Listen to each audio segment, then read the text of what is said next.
আমার বাচ্চা দুইটারে মামলা দিছে। শ্রীমঙ্গলের এক শান্ত জনপদ, যেখানে থাকার কথা ছিল শিশুদের কোলাহল, ক্লাসের শব্দ, সেই জায়গাতেই এখন ভর করেছে ভয় আর অশান্তি। আমরা থাকতে পারি না, আমার বাড়িঘর সব জল করে নিত।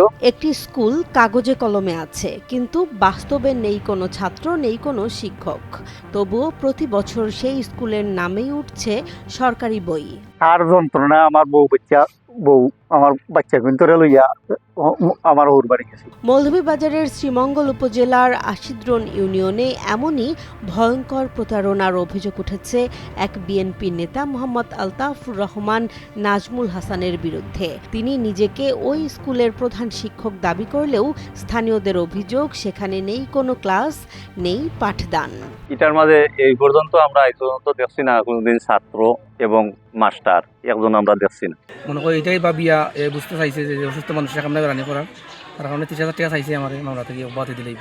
শুধু ভুয়া শিক্ষার্থীর তালিকা বানিয়ে প্রতি বছর সরকারি বই তোলা হচ্ছে, আর পরে তা বিক্রি করে দেয়া হচ্ছে বাজারে। কোনো বই টই, কোনো ছাত্র, কোনো কিছু নাই, আজ পর্যন্তই নাই। সরকার তাই বই আনে, আইনা এগুলা বিক্রি করে, এলাকাবাসীর হেরান করে, মামলাতে এগুলা করে। অভিযোগ এখানেই শেষ নয়।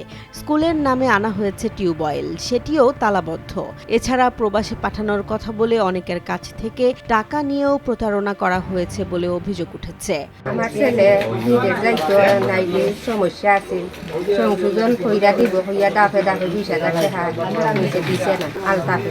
এ ঘটনায় আরও চাঞ্চল্যকর তথ্য দিয়েছে স্কুল কমিটির সভাপতি মোস্তফা মিয়া। তিনি দাবি করেন তার অজান্তেই তাকে মামলার সাক্ষী করা হয়েছে। ওই স্কুলের সভাপতি আমি আমার যে মামলার সাক্ষী দিছে এটা আমি জানি না। তবে এসব অভিযোগের বিষয়ে অভিযুক্ত আলতাফ কৌশলে এড়িয়ে গেছেন। তিনি ক্যামেরার সামনে কথা বলতে রাজি হননি। সাংবাদিক তারারে মিথ্যা রিপোর্ট প্রস্তুত করিয়া, সাংবাদিকের মিথ্যা রিপোর্ট প্রস্তুত করতে তাদেরকে সাহায্য করছে না। আমার নামে কোনো মামলা নাই, আমার গ্রামের কোনো মানুষের উপরে আমি মামলা দিই নাই। এদিকে উপজেলা প্রাথমিক শিক্ষা কর্মকর্তা মোহাম্মদ রফিকুল ইসলাম জানিয়েছেন, বই বিক্রির অভিযোগ প্রমাণিত হলে নেওয়া হবে আইনগত ব্যবস্থা।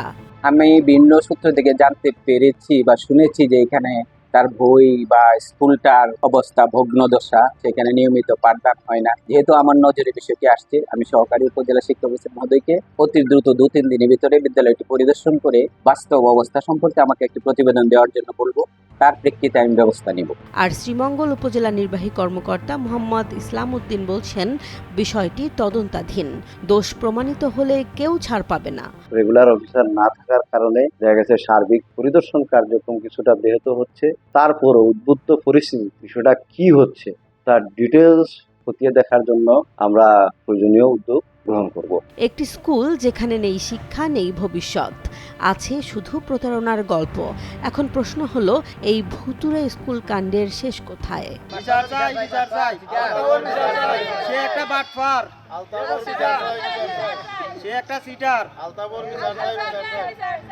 জেসমিন জাহান, নিউজ ডেস্ক, জনবাণী।